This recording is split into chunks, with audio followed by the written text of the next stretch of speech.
Bonjour à tous.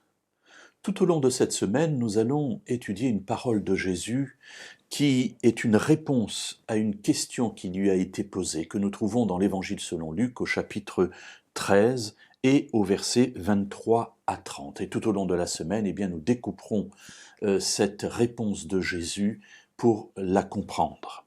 Alors, tout d'abord, voyons donc aujourd'hui cette question, si vous le voulez bien.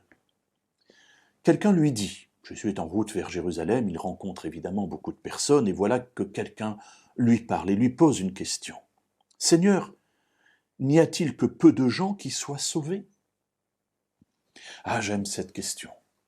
Parce que cette question exprime deux choses, me semble-t-il. Une inquiétude, tout d'abord. Comment il n'y a que peu de gens qui soient sauvés? Il n'y a-t-il que peu de place dans le ciel, dans la vie éternelle, auprès de Dieu? Et puis, le deuxième aspect, c'est la souffrance que nous pouvons vivre lorsque nous considérons bien le peu de personnes qui écoutent le message de salut que Dieu donne à l'humanité. Alors, prenons tout d'abord l'inquiétude. Oui, Seigneur, est-ce que l'on était trois au ciel? Bien non, dans le cœur de Dieu, nous sommes au large.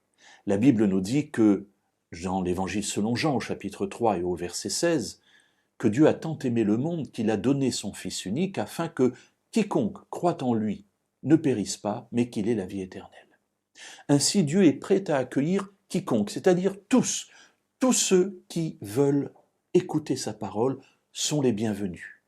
Et le salut n'est pas une affaire de compétition, n'est pas une affaire de premier arrivé, et nous le verrons dans la conclusion de cette parole de Jésus, mais le salut est simplement une question d'acceptation de ce que Dieu a prévu pour nous, de son amour pour nous, manifesté en Jésus. Il n'y a pas donc lieu d'être inquiet. Le deuxième aspect, c'est la souffrance que nous pouvons vivre par rapport à ceux que nous connaissons et qui ne s'est pas posé de questions par rapport au salut vis-à-vis de peut-être son conjoint, un de ses enfants, ses parents, ses amis, ses connaissances. Nous avons tous dans nos familles des personnes qui sont incroyantes, ou en tout cas qui se prétendent telles, loin de nous de pouvoir les juger et de vouloir le faire, mais nous pourrions dire qu'extérieurement, nous ne voyons pas vraiment enthousiasmés par l'idée de Dieu. Eh bien oui, c'est là la question qui se pose.